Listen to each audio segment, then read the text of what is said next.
Hello, my name is Tom Engblom. We are going to talk about Robert's Rules of Order.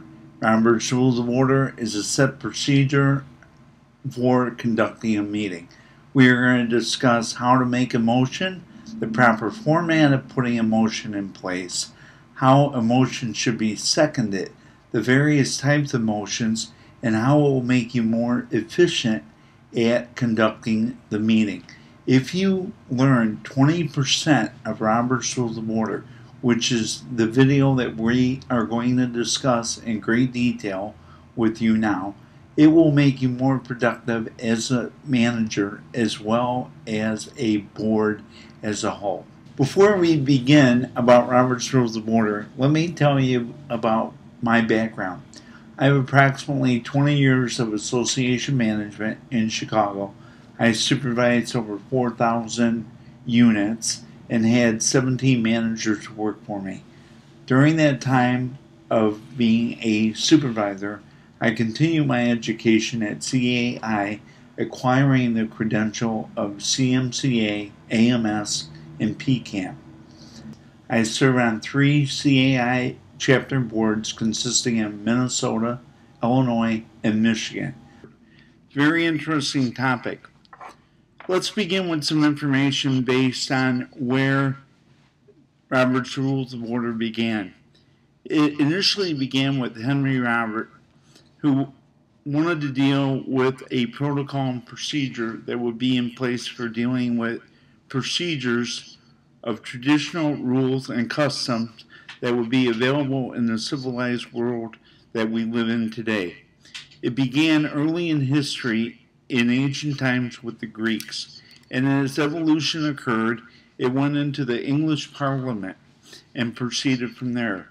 Approximately in 1837, a distinguished engineer in the U.S. Army, Robert Martin, decided to put together a system that is now known as what we call Robert's Rules of Order.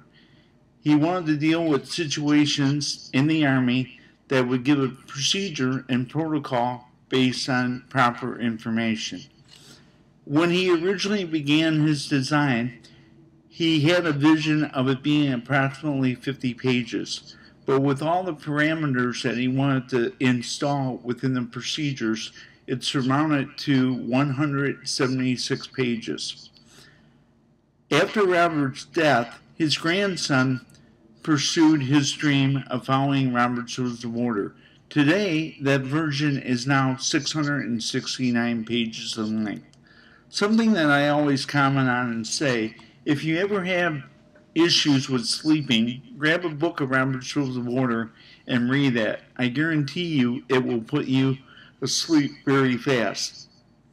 I'm known for my history and background with my experience in the industry. And I can tell you professionally that I manage an association in Chicago with 15 board members. The board meetings typically would go approximately 7 hours. Of course, part of the problem was that there were 8 attorneys on the board. I learned that by putting Robert's Rules of Order in place at this particular association, it streamlined the process and got the board meeting down to approximately 1 hour. Amazingly, many of us have heard about the 80-20 rule.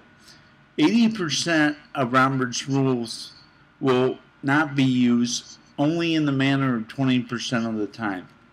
But with Robert's Rules of Order, it's a streamlined process. How do you begin with Robert's Rules of Order? You should have a fixed agenda. Many organizations follow this today, and I think the most receptacle of the organizations that would benefit from that would be a board of directors and an association. Everything begins with the board. They're in the driver's seat, so to speak. They have to follow through based on information that would be presented to them. As I had and stated before with my experience, 20 years, I attended over 2,500 board meetings. Something that streamlined the process for me not only was Robert's Rules of Order, but as shown on the slide, a timed agenda. If your board meetings are going more than an hour and a half, then you're actually doing something wrong. And you have to look at your situation, your environment. Streamline the process. Use Robert's Rules of Order. Have a fixed agenda that is time sensitive. The meeting that is run by the president. He has control of the situation, the environment, and he has the authority when to have the meeting adjourned or follow through. Well, as stated before, you need a fixed agenda. You have to have an agenda where you would call the meeting to order with a quorum, a majority of people that would be there. The secretary can read the minutes. You don't have to have verbatim for the minutes, but just an overview of the action items that were taken. Next, in the fixed agenda would be the officers' report and the committee reports. And remember, in any situation, you're going to have three committees that would be there. You're going to have a standing committee, a mandatory committee, and potentially an ad hoc committee. All those are going to be defined in your governing documents. Have those committees give their reports. They're a conduit of the board. They can have the meeting go faster just with their initial reports. And then, of course, as I stated, a special committee, an ad hoc committee, used for one time. As listed in the slide, I'm a proponent of committees. Committees are the backbone of an association. There's numerous committees that you can have, and again, they're a conduit of the board. And most importantly, if you have committee members, you're grooming them or training them to become future board members. That's a concept that will be in place that will help you in a transition period when you decide to move on from your board position. Then, on your fixed agenda, as listed, you will get into special orders, information that would be considered. And ultimately, you would deal with unfinished business that wasn't resolved at a prior meeting. Maybe a RFP wasn't completed. Maybe the contractor or business partner did not supply the proper information. As you continue on in your fixed agenda, you would have new business, new topics, information that would come up, something that would have to be addressed. And finally, you could have announcements at the meeting, inform the attendees of future events, issues, resolutions that may be forthcoming, something that would be beneficial. Communication is a key for a board of directors. And finally, you can have an adjournment, ending the meeting. It could be by general consent, it could be by the president, the chair's decision, or it could be a pre-arranged time that you would have something to end by to streamline the process again. Remember, as I previously stated, if your board meeting is going more than an hour and a half, you're doing something improper. So maybe you have a situation that your board meeting is only going to be an hour in length. How do you have all these items accomplished? You do it through a motion. A motion is a proposal to take a stand or take an action on something. Basically, get off the dime. Be aggressive. Come up with a decision. A motion is the process whereby the voting is done by the board of directors. How do you follow a format of a motion? Well, you have a individual make a motion. They may start out, I move, and ultimately in the procedure that goes with the motion, you won't need a second. That second will go into detail. You will debate the motion. You'll give your opinions. And remember, you have to be courteous and professional when you are dealing with this. At a certain point in time, after the debate is over, then the chair calls for a motion. You make a decision. You can have it by majority or plurality. Plurality is the majority of the people, whether they abstain or if they vote no. Very simple decision to follow. Again, you need a majority, a motion can be taken. If you do not have a majority on the motion, then the motion would fail. There's various nuances to motions, and I'm going to discuss those momentarily. There are 5 types of motions that are out there. The first of which is a main motion, the second is a subsidiary motion, the third is a privilege motion, the fourth is an incidental motion, and the last one is a motion brought before the assembly. I will discuss each one of these in their uniqueness in a moment. So, let's begin with the main motion. How can that be done? And now remember, for clarification purposes, what legal right does the assembly have at a board meeting? The answer is none. There are really three ways that a unit owner has the right to vote. The first of which is at an annual meeting.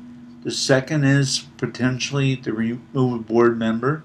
The third is to vote on a special project. And within that special project, that could be adding a clubhouse, that could be amending the documentation. That's their only right to vote. Other than that, the board of directors has the sole authority to take action. How do they accomplish this action? Well, initially, as I stated before, there's going to be a main motion. The motion is set. There will need to be a second. There will be a debate, and then there will be a vote taken. That is how the majority of business is done at an association. The next type of motion is a subsidiary motion. That affects how the motion could be handled in a different format. So, let's make it very simple. We're in a day of age and technology, and I said that the secretary should have an iPad. That iPad could be used to have all the historical information based on a resolution. Well, as a board member, I want our secretary covered with the greatest and latest technology. So I would make a motion to purchase a new laptop. Someone that's on the board that has more information about technology may amend my motion to change it from a computer to an iPad. I would have to accept that amendment. That amendment would then need a second. Then the entire board would vote on that one action with the computer being replaced with an iPad. It's been second and follow in that same format as the main motion. The next is a privilege motion. Privilege motion just states the wording itself. Privilege. Only certain people on the board can make a privilege motion. And a privilege motion would be by the president. The president can adjourn the meeting at any time that he feels. That does not need a second. Very interesting how that could be done. The next type of motion to deal with is incidental motions. These are motions that come up out of the questions or concerns from other motions.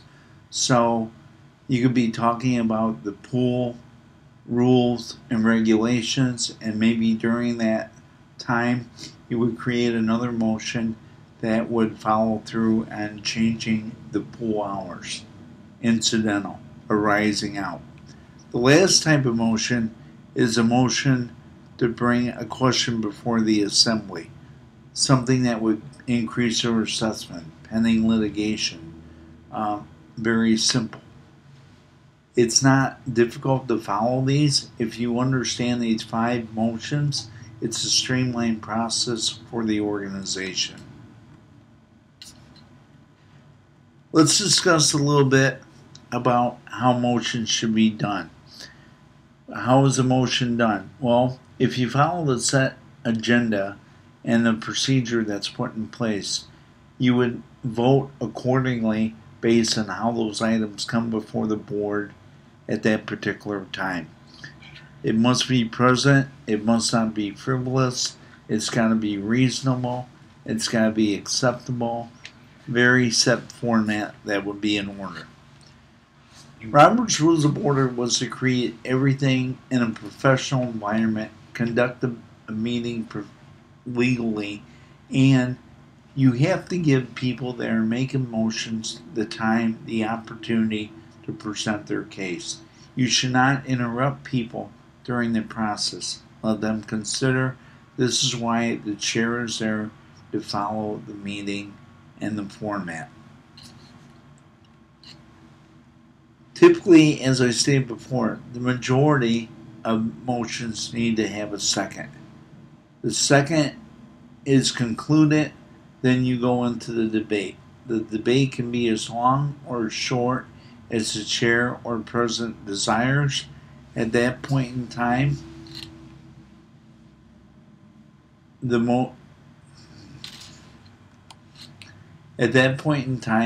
there's information about the debate. The debate by the president can be as long or as short as the chair requires. Then, after that time, certain motions are not debatable. A subsidiary motion is not debatable. A privilege motion is not debatable. And incidental motions are not debatable. Depending on the type of motion that you have, it would be very cognizant of you to follow the procedure that would be put in place. As I stated before, motions can be amended. They can be amended for various reasons. Maybe the initial person that's putting the information together may have missed something. Maybe the information wasn't available at that time. They create a different gamut by having another individual amend that motion. The amendment must relate to that specific item.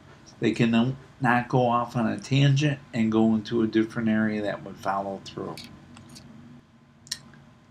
When is a vote needed? Again, as long as it's not the subsidiary, incidental, or privilege, a vote is required. A vote is required with the majority. However, there is a verbiage out there in the association management acumen called plurality. Plurality is the majority of the people that vote for that action. So let's try to give a mathematical equation. Let's say that there are 5 people on the board. 2 abstain, 2 vote yes, and 1 votes no.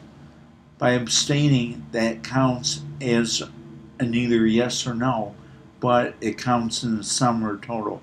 Therefore, by plurality, 2 against 1, the action would take place and continue. Can a motion be reconsidered? Yes. And as I stated before, the board meeting that would go 7 hours with the attorneys, the board president was very politically astute, and he would always bring a motion to reconsider at the end of the meeting. People were tired, they didn't want to hear about it, so they would vote yes to go through with the process. Just a political venue on how to go through and get your motion approved. How do you present a motion? Well, as you're going through the agenda, when it comes time to that particular point in time, you would request from the chair, the president, Madam President, if you could obtain the floor. During that time that you would have the floor, you would present your motion. Hopefully, there will be a second to that motion. And again, many people are misconstrued with the idea that if they have a second to the motion is approved. That's not, in fact, true. It must have a second for it to be debatable. After the debate, then the vote would take place. The vote would take place in numerous ways that we can talk about. When you make your motion, you should speak clear, concisely, accurate. Make sure that the information is available to all the board members that are there so they have a clear understanding of what the motion is about. Depending on the difficult level of the motion, it can be repeated by the chair. As we follow through again, a motion, a second, a debate. How is the vote carried out? The vote can be carried out in numerous circumstances or ways, and that would be done from the chair calling for the question. The chair can repeat the question, make a comment who seconded it, Then, by a show of hands, take a vote. You can do it by roll call. You can do it by ballot. You can do it by acclamation. Various ways to take a vote and the procedure that would be in place. Lastly, can a motion be set aside and put on the table? Yes. So initially what would happen is there would be a motion that would be made, there would be a second, there would be a debate. After the debate, during that process, maybe the individuals there do not feel that there's enough information to take a proper vote. Under those circumstances, it would be put on your agenda under old business and it would lay on the table until the next meeting. Don't confuse that with a motion to reconsider. You need all the information available to make a proper decision. For those of you that are managers watching the video, when I was trained as an association manager, we were taught to put the motions in the management report. Then the board would not have to deal with the different nuances of putting the motion together in a proper format. To streamline the process for us, made our board meetings more efficient, and gave us a reputation of being very proactive. Can you postpone a motion indefinitely? Yes. Well, consider that the motion would not have a second. You could have a second, or maybe you don't have a second. If you don't have a second, in that particular case, the motion would be postponed indefinitely. Or if you do have a second, but based on the circumstances of that motion, it may result in unpredictable results for the association, lawsuits, different things that would affect the unit owners as a whole. You would not want to vote on that. And it would be put or postponed for an indefinite period of time. I hope that you've enjoyed this video and that you've learned information about Robert's Rules of Order. Again, it's not a complicated subject, and if you grasp the material that's here and use 20% of Robert's Rules of Order, you'll be much more efficient and productive at your meetings. Thank you.